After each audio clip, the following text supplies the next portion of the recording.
Run.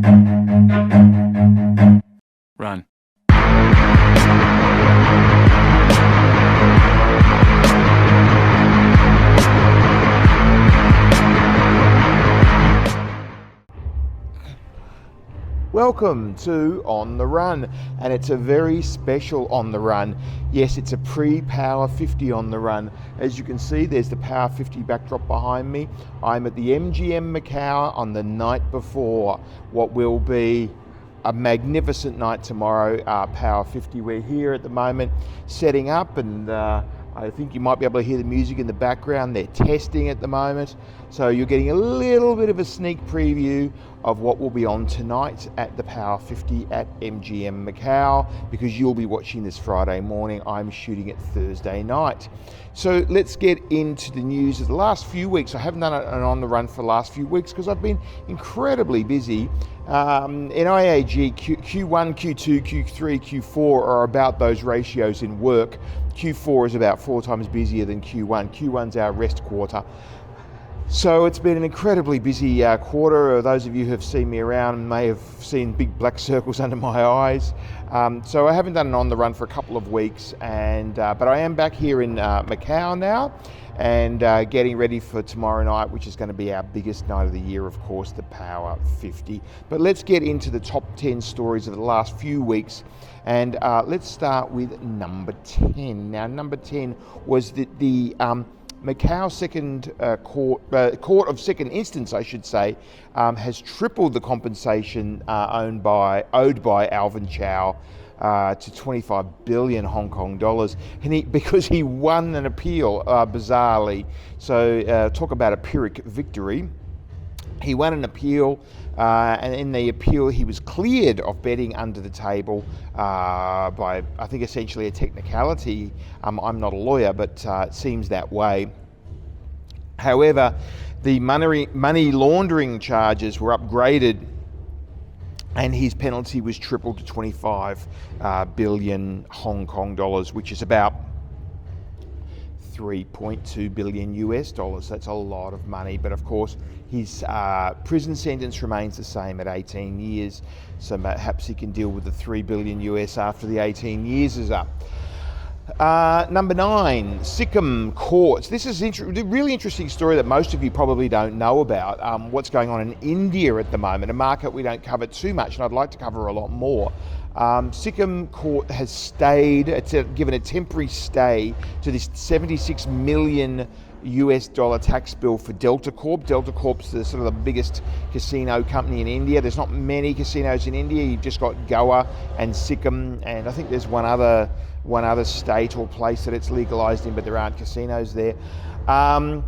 Yes, there's been a huge sort of tax bills given, GST tax bills and so forth, given to a lot of different gambling businesses in India. And in fact, this was the subject, or is the subject, of an upcoming editorial by Ben Blasky, I think in the November issue of IAG, saying that these tax bills, which are more than these companies are worth because they're being based on total handle or total amount bet rather than profit, indicate that the government departments that are imposing these bills either do not understand at all the gaming industry and how it works, or perhaps worse still, they do understand, and this is all about putting them out of business.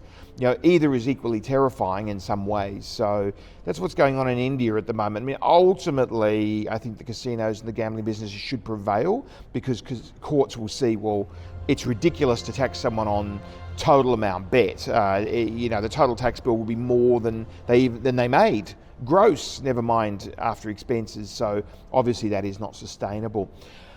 Number 8, Blackstone says Crown Resorts, the revamp, they're going to spend hundreds of millions of dollars. Now, this was an interview in, I think it was The Australian, an interview of Kathleen McCarthy, the global head of real estate for Blackstone, and she said that they were going to spend a lot of money on revamping Crown. They spent $8 billion buying it, and they're going to spend hundreds of millions more on doing it up. She said improvements to open it up.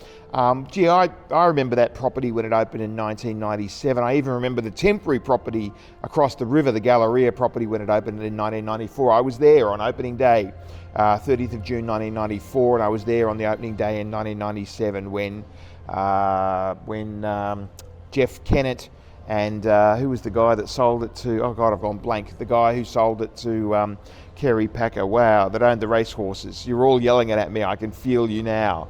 Wow, I've gone blank. But anyway, that guy in his white suit walked down those famous stairs in the main lobby there outside of the mahogany room. It'll come to me later. The properties and I have had a long history together over the last 26 years, 29 years if you count the temporary one. Anyway, let's see what they do with it. And Kieran Carruthers, of course, is there.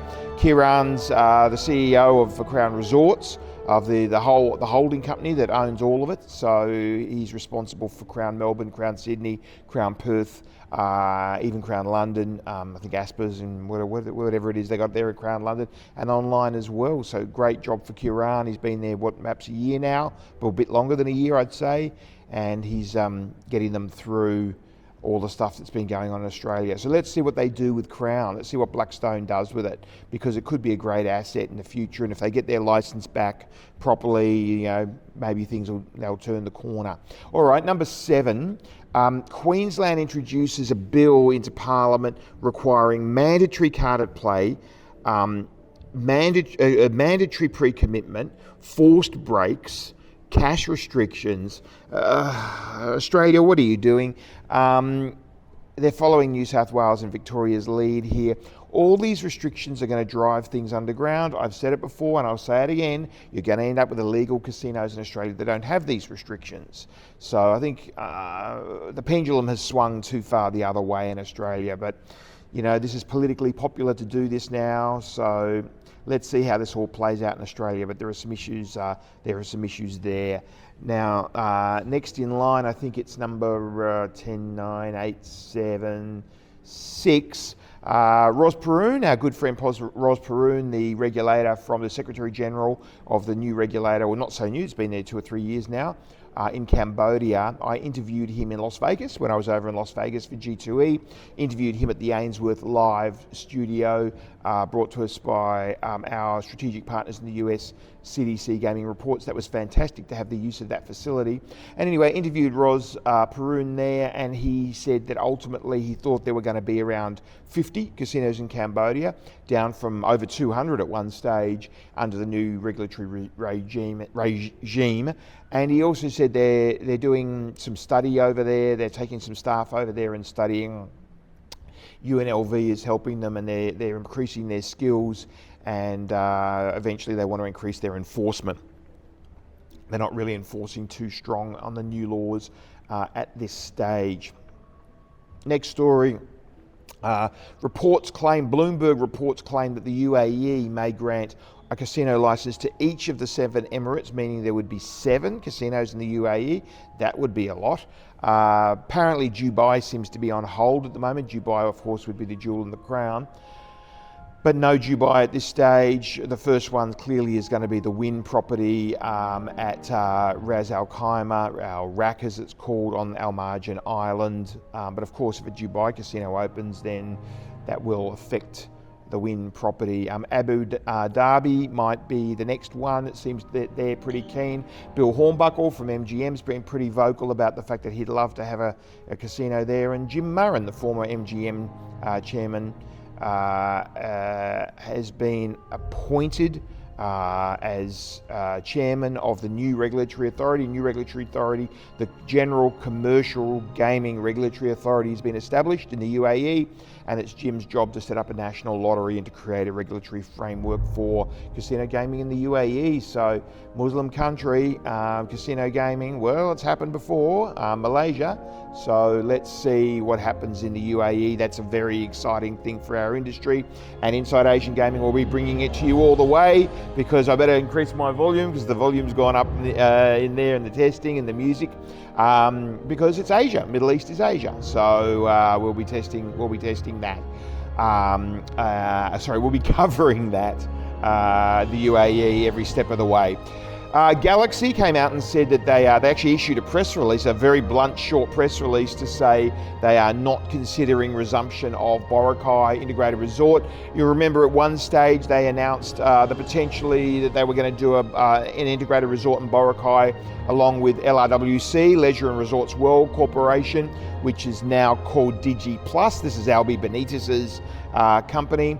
There's going to be a joint venture, but in my interview with Francis Loy, Vice Chairman of Galaxy, the interview that was in the cover of IAG in June 2023, he actually said that, he indicated that they were a bit leery of going back into Boracay because, when Duterte was the president, he closed Boracay down for 6 months, and Galaxy would want some kind of guarantee that that wouldn't happen again, which is not forthcoming.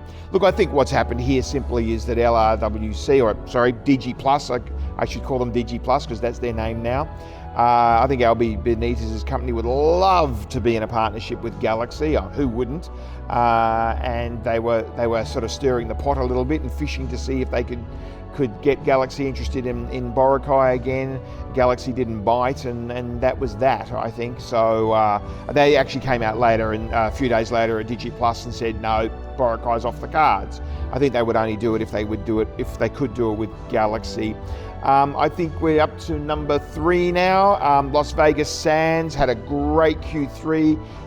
Their earnings came out over $1 billion in adjusted EBITDA. I think it was 1.12 billion. I think it was Macau adjusted property EBITDA was 631 million, and Singapore's was obviously therefore 491 million. What's that add up to? 10.122. Yep, that's 1.122 billion US dollars.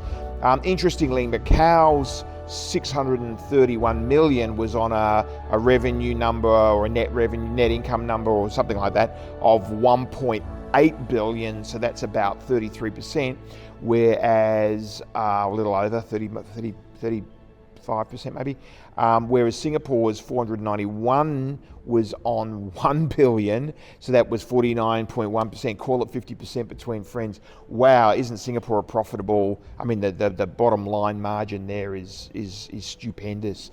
So, and that's actually something we've taken into account in the Power 50 this year, not just GGR, but also profitability. We've had a lot of pressure over the years to do that, and the judging panel actually felt that was fair because most industries in the world judge a company by its EBITDA, not by its GGR. It just seems to be our industry that's obsessed by GGR or by total revenue. Anyway, that total of 1.12 billion US was up 487% year on year for obvious reasons. We're coming out of COVID. Story number 2, JP Morgan came out and said that Macau's mass gaming revenues are now higher than they were in 2019. Yes, we're over 100%.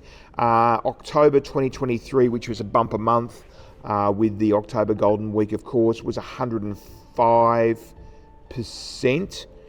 Of October 2019, so that cracked 100%, and they actually split that up and said, look, grind mass was 85 to 90%, but premium mass is 110 to 120%. So premium mass is really where it's at. That's what everybody's chasing at the moment, and that's somewhat become the new VIP, I guess, although VIP is still running at 20-something% of revenue, so it's not dead, but I think a lot of that VIP is direct VIP. And number 1 story, Macau government's finally come out and not forecast 130 billion MOP for its revenue for next year for a change. Did that for the last 3 years during COVID, and it was wrong every time by a lot. They've come out and forecast 216 billion MOP, which you divide by 8, 216, 108, 54, 27 billion US. Yep. So they're forecasting 27 billion US in 2024. What is that? That is obviously 2 and 3/12, 2 and a quarter, 2.25 billion US a month on average. What's that? 16 plus quarter of 16 is. So what am I doing? Times 8, 2 and a quarter. Times 8, 16. A quarter of 8 is 18 billion MOP a month. So every month for average over the 12 months. Yeah, I see it. I mean, the Macau government's not too bright on these things, let's be honest. They just forecast what it currently is at the moment. I mean, they pumped out this 130 billion number every year in COVID during 20, 21 and 22. And in 20, this is 130 billion mop. In 20, it was 60 billion, so a half, just under a half of what they estimated. In 2021, it was 87 billion, so a little over a half, bit over maybe 60%, a bit more than 60% actually, 2/3 let's say. And in 2022, obviously that was the devastating year, that was the demoralising year for everyone last year, 2022, thank God that's over. It came in at 42 billion, so sort of a third, almost a little under a third, actually slightly under a third of what they estimated. And what they estimated was a low number. So, yeah, Macau's back, where they're not estimating 130 billion anymore. They're now estimating 216 billion mop for the year. So, and that is very profitable turnover. There's not a lot of junket commissions to be paid out of that. So, Macau's casinos are back. Very, very profitable businesses. Their share prices should be higher than they are. All right, well, that's it from me. That's the On the Run for this week. I think a few little things to finish up with.